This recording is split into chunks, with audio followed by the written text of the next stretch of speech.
Well, we can get started. Thanks everyone for taking time out of your busy schedules to meet with us. Sarah Vitale, Senior Planner with Tampa Bay Regional Planning Council. We've got Andy here from Wagner and Ball, Brian from Applied Sciences, Harry from TBRPC, several members of our Resilient Ready team here. We're really looking forward to the work that we're going to do together next week in the charrettes, and want you to leave this meeting excited about the work and got your questions answered. But most of you have been involved from the start, but if you're just being tapped now, here's some high-level reminders that this effort is funded by FDEP's Resilient Florida Grants Program. We're working on projects that address the impacts of flooding and sea level rise across the state of Florida. We're partnered with the city of Tampa. We received the funding together to implement this project, and we're going to work with 3 local governments, Tampa, St. Pete Beach, and Oldsmar, to integrate nature-based infrastructure and resilient design strategies into flood vulnerable communities across the region. So we are, to do this work, we're partnering with several groups from across the region, across the world, really.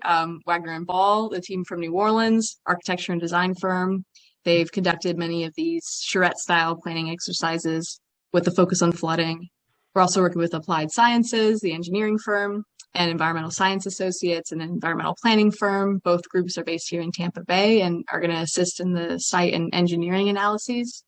And then on the engagement side, we're working with the Urban Land Institute of Tampa Bay. They're going to assist us with coordinating the Showcase Symposium later this spring in the end of June. And last but certainly not least, we have subject matter experts from the Embassy of the Kingdom of the Netherlands and Deltares, who have made huge advancements in this living with the water design concept. Robert de Koning, Claire Jenkins, the list goes on, and it seems to be growing by the day. So several consultants will be involved and participating in the charrettes at various intervals, and we are so thrilled about that. So we started with the study area selection process back in January.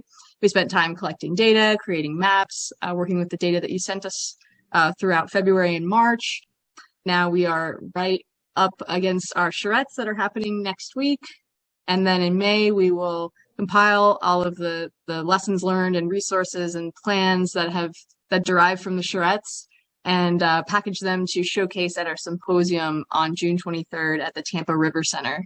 So save the date for that. It is going to be a great event. A lot of interesting speakers we're thinking about programming. It'll be a half-day event on June 23rd. And then also, if you haven't registered for the charrettes themselves next week, make sure you do so. That's how I know what your food order is, and we make sure that you get fed during the charrettes.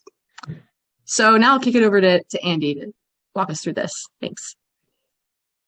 Sure. Thanks, Sarah. And so just a recap of the 3 sites. Today we're talking about the inland Tampa site in the contained basin, but we've got some other briefings coming up this week. The big purpose of today is just to give you a little preview of some of the things we've prepared to show at the charrette, some of the base maps and things we'll use as guiding images and documents. But really a bigger point is to make sure you understand kind of our conceptual agenda, what we hope to accomplish, and just make sure we're all on the same page about that. So I welcome questions any way through. And contributions, Brian. I know we've been working closely to pull this together. So I'll just walk through the goals and context of the North Tampa site, how we're thinking about that, and what we hope to see there. Then some design concepts, that's some examples that we have done elsewhere in these kind of charrette type models that are applicable to this site. So those are kind of expected deliverables and outcomes, which you might expect to see produced during the charrette, as well as some of the specific components we'd like to play with, kind of our kit of parts that we see being useful in this area. And then finally, a more detailed agenda of the 3 days, where we'll be and who will be there. So I'm going to go really fast to get through this in about 25 minutes and leave some time for questions. So inland Tampa, and this is in order of goals, in order of priority, really.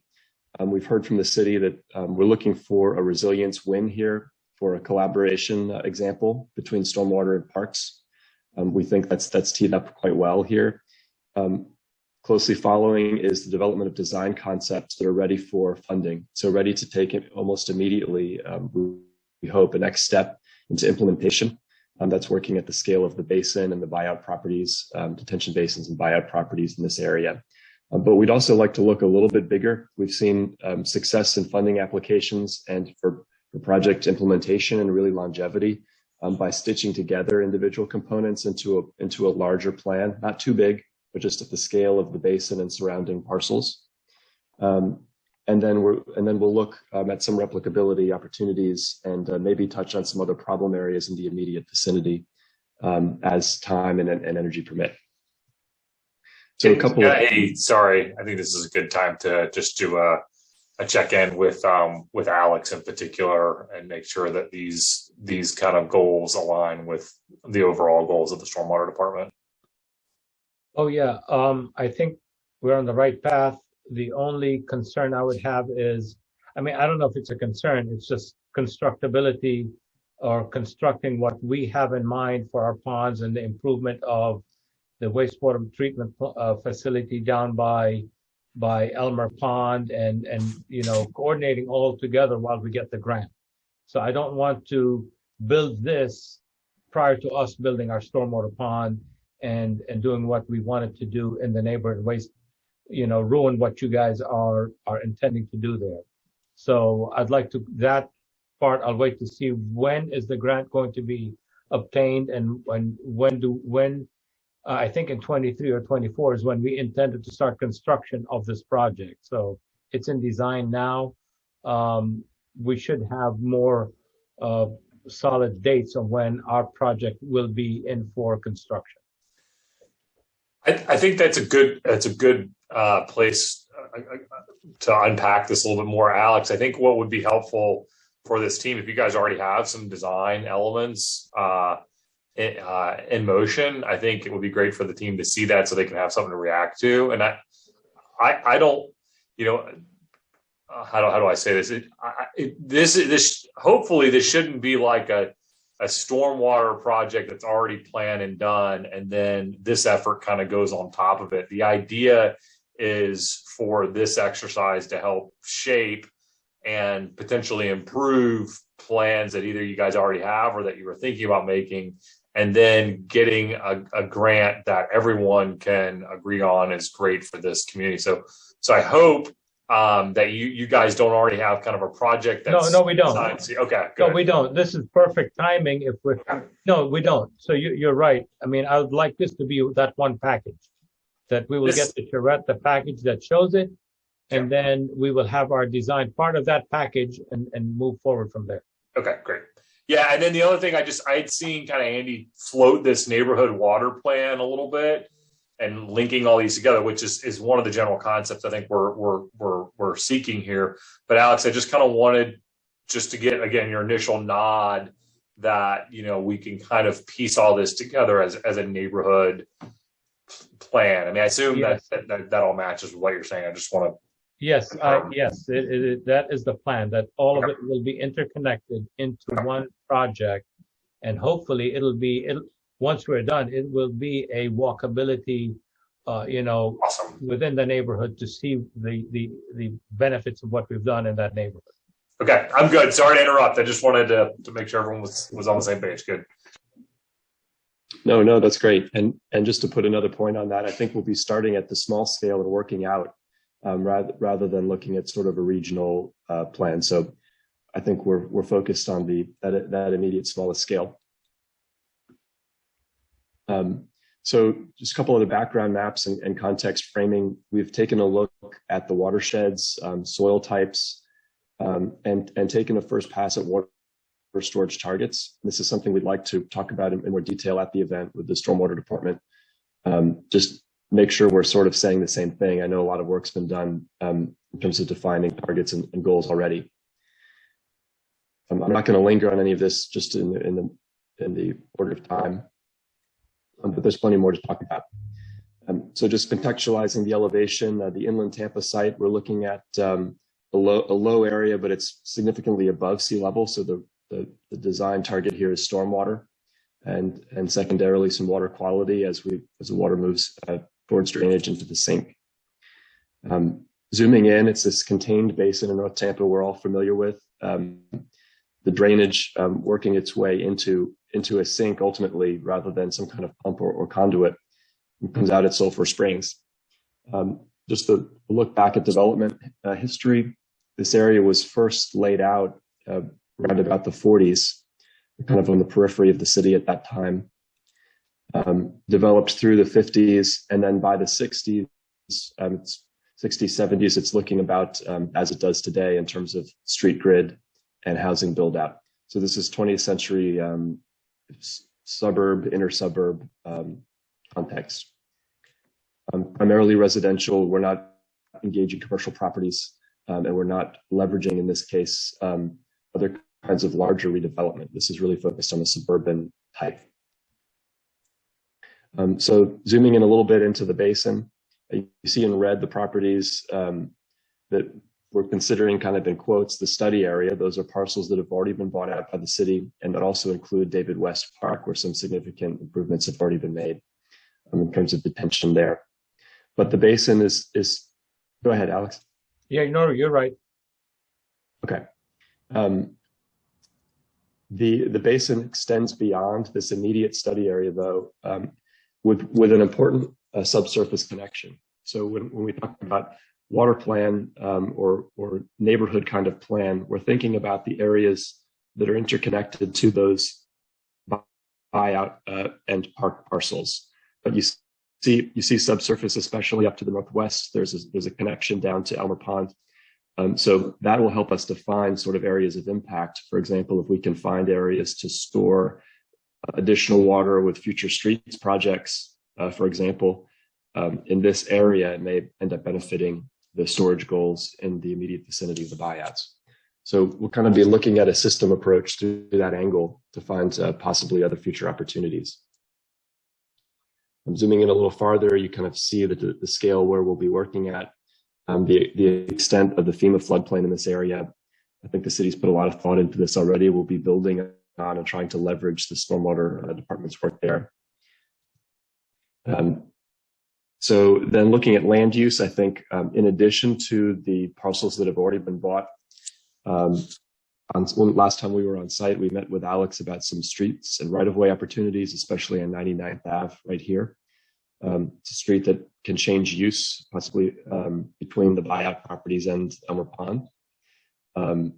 There's a cul-de-sac opportunity to maintain access for homes there, but that might be an interesting opportunity to explore a new prototype street and maybe find other places to implement that, especially kind of in this area between the park. So I think we'll be thinking about the spaces in orange here, the public rights of way that connect some of these features that have already been purchased. Trying to think about using them in a different way for public access, for definition of trails, maybe for some bioswales and other kinds of surface water interconnections between the bought out properties. But I think what you see when you map the rights of way and the city-owned public parcels, there's an immediate focus area on what's already been purchased by the city, but there's quite a lot of interconnective space in the public realm. So we're focused, like I said, on the immediate project, what to do with the space that's already been acquired. But I think there's a next level of design and ambition for the other interconnected spaces to really stitch these parcels together. And you see the topo, kind of exaggerated topo at this scale too, in the sink where all the water's ending up. So I think that's a prototypical idea, something that we're interested to talk to with the Beltaras hydrologists who will be participating. There are a few other examples of sink-based drainage in this area, so just something to keep in mind for replicability as we study that. So just to tour quickly through some of the areas in the neighborhood, the buyout parcels themselves, alongside detention basins and aggregated in blocks. There's a mature live oak canopy. It's actually quite beautiful. We need to respect that resource through the other planning. Existing assets like David West Park. There's been some pond improvement there, storage capacity, edge condition. It's quite well maintained. So I think that's an asset to build on. For aesthetics, also for examples of community use and safety. I know there was a question about taking fences down, whether or not that was in the community's best interest.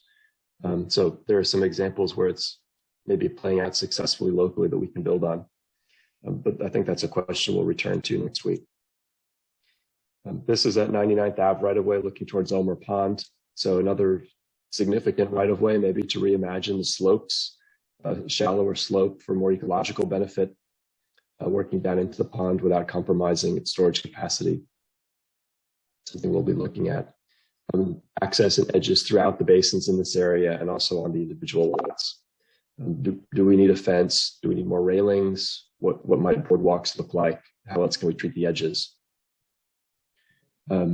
So this is not to linger here, but we're starting to prepare some base sections just for sketching on at a detailed level. Different transects throughout the area, through ponds, through streets. We'll be looking in the workshop at the subsurface hydrology. We understand there have been some issues with sink-based drainage basins being clogged in the past. So and we're aware of some previous studies, redundancies, studies about pumps. We'd like to look at those.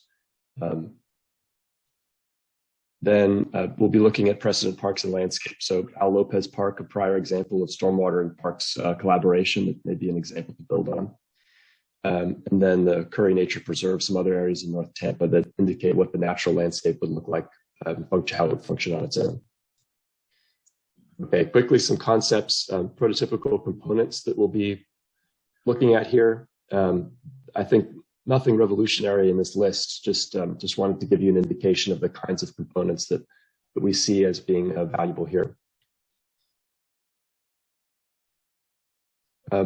We'll go back for 1 second. Importantly, in recreation, looking at some other programs, and this is a question for neighborhood residents and for folks in the area. What's missing? How might they like to reuse these public places? And how wouldn't they? What might be dangerous or unused or potentially raise more challenges? And Andy, just a quick point there, and I know you guys know this, but we can't overemphasize enough from the city's perspective that this is an exploratory process, and that this is all conceptual, and that none of this means that anything is going to happen, but that we do want to understand what the neighborhood would like to see should funds become available, but we just need to overemphasize that. Yes, not exhaustively, sure. but effectively. Yeah. Well, go ahead, Brian. So if we have people from the community, we were thinking having maybe 2 or maybe 3 people from the community at the charrette. Would that be all right, or should we save that for a later time?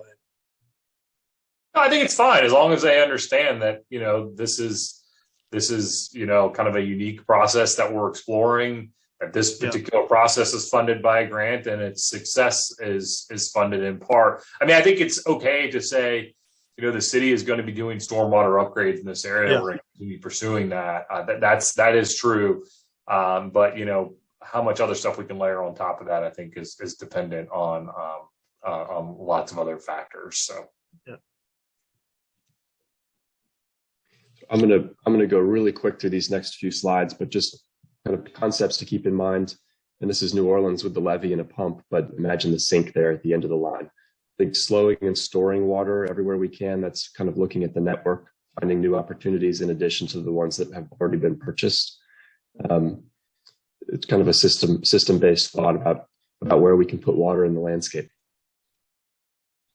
So these are charrette examples from the past, looking at that network. I think we'll be zoomed in farther than these examples, but just to give you a sense of what some of the graphic outputs might look like and what we'll actually be doing next week on that day 2 and 3.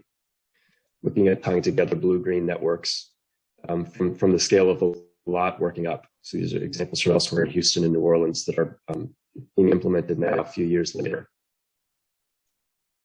And then looking for showcase parcels. So in the case of the Gentilly Resilience District, that's the Mirabeau Water Garden, the big stormwater sink in the city with a sand layer to infiltrate. So just trying to keep in mind what some of the anchors might look like within this kind of blue-green network, how we reimagine the existing park and its detention ponds as anchors in this network. I'm looking at streets, not in this kind of urban context, but maybe radically different for that portion of street and maybe others. What does water look like underneath and around it? What do boardwalks look like? This is an example from Virginia, kind of a similar landscape in Virginia, a stormwater detention park with the workshop concept, and then a later rendering that was used for funding and implementation, which is underway. Same project in Virginia, different location up the watershed, trying to nestle in boardwalks. We don't have canals quite like this, but the point is access to water. And then stormwater parks, that might look like integrated with the neighborhood in terms of edges and use. This one's from Bridgeport, Connecticut. This one's from here in New Orleans underway. And interestingly, the image on the left is a weir holding back the detention pond. We're retrofitting that weir with a shade canopy and fishing pier on top. And so it's a concrete structure from the 90s that we're repurposing for community use. Previously, it was fenced off. So kind of some interesting lessons to share there. So just touching the last couple of slides on the agenda, specific agenda next week. This is day 1 field visits. This will be Monday, so a week from today. The morning will be spent looking at precedent landscapes. We'll be staying in Ybor City as the design team for this portion of the Charrettes. So we'll be working our way up to the North Tampa area. We're going to look at Al Lopez Park, stop by Sulphur Springs where the groundwater shed daylights. Brian's done some recon for detention ponds up in this area around Dale Mabry, around 275. So take a look at those. There's a pump station at Curiosity Creek and Orchid Ave sink, just similar sinks in that area. Just trying to get a sense of what the landscape looks like. Anyone is welcome to join us. I'll provide my cell phone number on a more detailed agenda. If you'd like to contact me or Sarah this morning and pick up with us along the way, you're more than welcome to do so.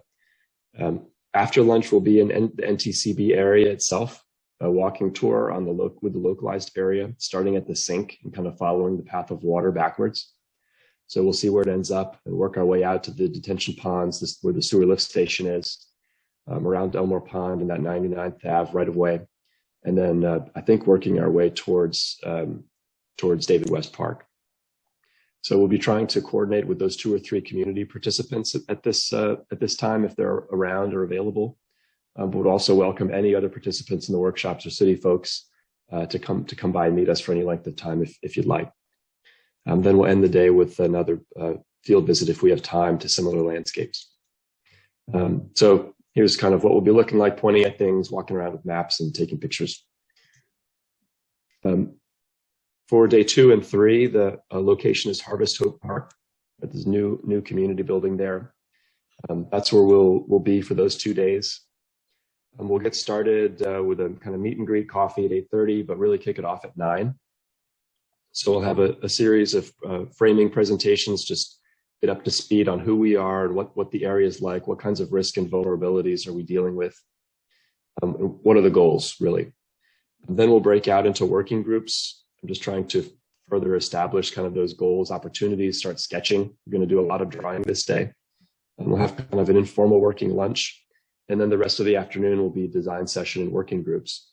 And the groups are to be confirmed, but looking at the water system, some of these groups may be just a couple of people. We expect to have about 35 to 45 people in the room at any given time.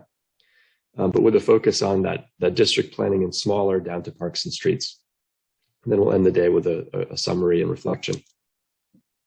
And so that's kind of open studio hours, basically most of the day. The formal presentations, context presentations in the morning. The rest of the day we'll be working there on site, maybe popping out to the campaign basin if we need to, since we're nearby. But would welcome anyone to stop by anytime you like and stay for as long as you like. We'll really be focused on drawing and capturing ideas visually. So look something like this. We'll end the day with pinups. And then begin day 3, looking at what we did on day 2.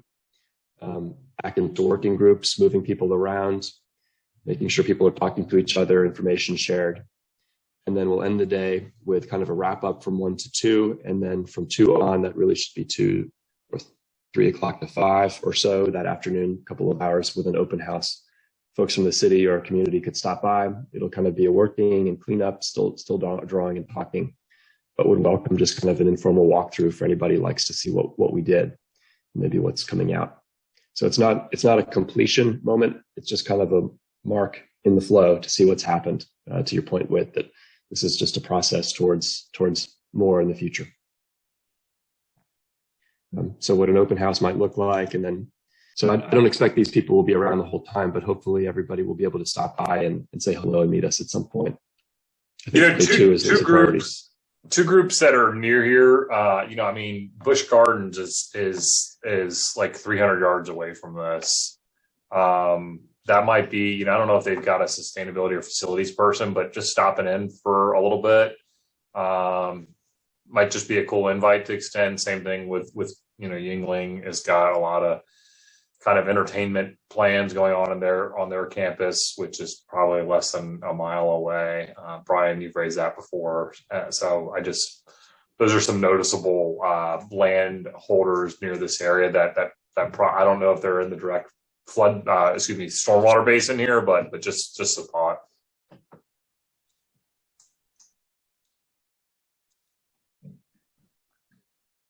And then, yeah, here we go. Okay. And this is from us, PBRPC, and some of our other consultants. Alex, would you want like SwiftMud invited to this? It can't hurt, and that may be a good idea. The swim team for SwiftMud, because they're more about the environmental part more than they care. Yeah, than they care. Than the flood protection part. I mean, we're doing it without SwiftMud in this case, but the environmental part of SwiftMud would be a good addition. I think that would be a really good addition. Yeah, Alex, you might just want to think through who in particular, if you've got ideas, or just, I don't know if you want them to sort that out. But I think that would be a good one. Yeah, the swim program at SwiftMud. I don't know who's running the show there now, but yeah, we can find out. Yeah, Brian can tap into Applied Sciences network over there and figure it out. Yeah. I've talked with Jamie Swindows before, and then she gathered a group to meet with before. Yeah. So look, I know Alex and I probably need to hop over to this other meeting. Any other kind of questions for us before we hop? It looks great. I'm super excited. We'll send you an email with all this information so you guys get the day of agenda. Yeah. Thank you. All right. Thanks, y'all. Look forward to seeing you next week. Hey, Thanks, can we make sure someone from Parks is going to be there? I don't know if that's been confirmed. Is that confirmed or invited? Those are invited. I just think we should have Tony or Chris Thompson there or something, probably. Yeah. Brian, I can work with you on that. Okay. All right. Thanks.